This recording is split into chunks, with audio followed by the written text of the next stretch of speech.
নমস্কার বন্ধুরা, আমি জয়া চলে এসেছি আর একটা রেসিপি নিয়ে। আজকে রেসিপি হচ্ছে ইলিশ মাছের একটা মশলা মতো। বাজার থেকে একটা বড় সাইজের ইলিশ মাছ আজকে আনা হয়েছিল। মাছটা অনেকটাই বড় সাইজে। জানি না আমি কতটা মাছটার বড়টা দেখাতে পারছি। অনেকটা বড় মাছ ছিল, 1 কেজির উপরে ছিল মাছটার সাইজ। জানি না ক্যামেরাতে বড় কতটা আসছে। অনেকটা বড় সাইজ ছিল মাছটা। দেখুন, মাছটাকে প্রথমে আমি ভালো করে ধুয়ে কেটে নিয়েছি এবং দেখুন কোল আর গাদার সাইজগুলো কত বড় বড় হয়েছে। এতেই বোঝা যাচ্ছে যে মাছটা কত বড় ছিল। যাই হোক, রান্নায় চলে আসি। প্রথমে কড়াইয়ে 4টে তেজপাতা দিয়ে দিলাম আর কিছুটা জিরে দিয়ে দিলাম। জিরে আর তেজপাতাটাকে আমি একটু শুকনো খোলায় ভেজে নিচ্ছি, যতক্ষণ না পর্যন্ত তেজপাতা এবং জিরের কালারটা চেঞ্জ না হচ্ছে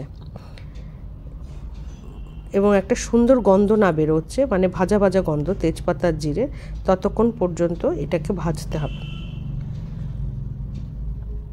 মাছ বুঝে আপনারা তেজপাতা জিরের পরিমাণটা দেবেন। অল্প মাছ হলে অল্প দেবেন, বেশি মাছ হলে এর পরিমাণটা একটু বাড়িয়ে দেবেন।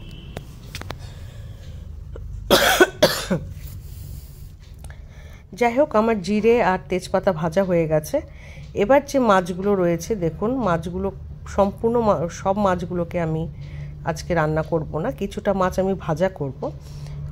কোলের মাছগুলো আমি পেটির মাছগুলো আমি একটু তেল সমেত ভাজা মাছ রেখে দেবো, কারণ গরম ভাতে ইলিশ মাছের ভাজা তেল দিয়ে খেতে আর কাঁচা লঙ্কা ডলে খেতে খুব ভালো লাগে বন্ধুরা।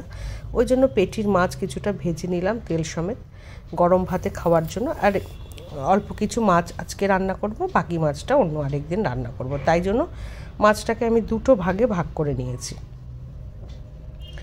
যেটা রান্না করব সেই মাছগুলোতে প্রথমে লবণ আর হলুদ দিয়ে মাখিয়ে নিচ্ছি। হাত দিয়ে আমি মাখাবো মাছটাকে, যাতে সমস্ত মাছের মধ্যে নুন হলুদটা মাখা হয়ে যায়। সম্পূর্ণ মাছটা আমি করছি না, কিছুটা করছি। আর এই দিকে যে তেজপাতা জিরে ভাজা হয়ে গেছিলো, দেখুন তেজপাতাটা এমন ভাজা হয়েছে, দেখুন কীভাবে মুচমুচ করে ভেঙে যাচ্ছে। ঠিক আছে, আর মিক্সিং জারে কিছুটা লাল আর সবুজ কাঁচা লঙ্কা দিয়ে দিয়েছি, আর ওই ভাজা জিরে আর তেজপাতাটা দিয়ে দিলাম। দিয়ে একটু জল দিয়ে এটার একটা পেস্ট রেডি করে নেব। ওই ভাজা জিরে, তেজপাতা আর কাঁচা লঙ্কা আর লাল কাঁচা লঙ্কা আর সবুজ কাঁচা লঙ্কা, এই যে পেস্ট রেডি হয়ে গেছে। এবার নুন হলুদ মাখানো মাছে ওই পেস্টটা দিয়ে দেব।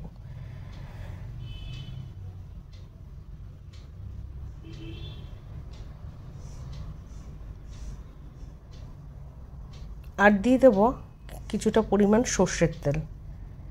এবার সব জিনিস দিয়ে মাছটাকে আমার ভালো করে ওই মশলা দিয়ে আর তেল দিয়ে ভালো করে মাছটাকে মাখিয়ে নিতে হবে, খুব ভালো করে মাখিয়ে নিতে হবে।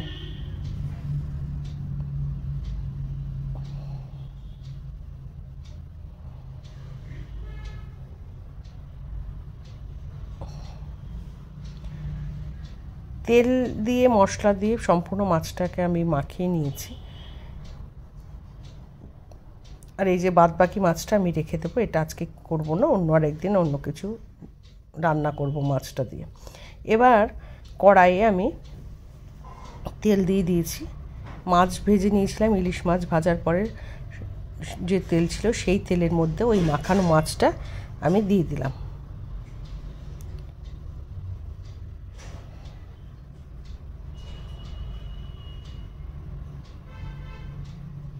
এবার ওই যে পাত্রে মাছটা মেখেছিলাম সেই পাত্রে কিছুটা মশলা ছিল লাগানোর, তার মধ্যে জল দিয়ে দিলাম। সেই জলটা আবার মাছের মধ্যে দিয়ে দিলাম।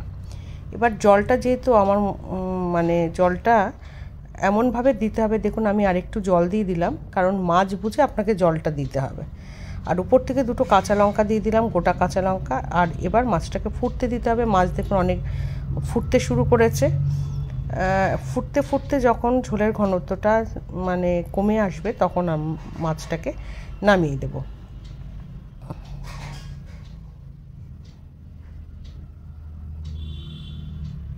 ঝোলের ঘনত্বটা অনেকটা কমে এসেছে এবং উপর থেকে তেলও রিলিজ করে দিয়েছে। এই অবস্থায় আমি মাছ মানে গ্যাসের ফ্লেমটাকে বন্ধ করে দেব। দেখুন অনেকটা ঝোলের ঘনত্ব কমে গেছে এবং মশলার সাথে মাছটা মাখা মাখা হয়ে গেছে। তৈরি হয়ে গেল আজকের ইলিশ মাছের এই রেসিপিটা। আপনারা যদি না করে থাকেন অবশ্যই রেসিপিটা দেখলেন, অবশ্যই বাড়িতে ট্রাই করবেন, ট্রাই করে আমাকে জানাবেন খেয়ে কেমন হলো। আর এটাই ছিল আজকের আমার ইলিশ মাছের রেসিপিটা। যদি এই রেসিপিটা ভালো লাগে আপনারা অবশ্যই একটা লাইক আর কমেন্ট করে দেবেন, আর ভালো লাগলে শেয়ার করে দেবেন। দেখুন টেক্সচারটা কেমন হলো। নমস্কার, ধন্যবাদ।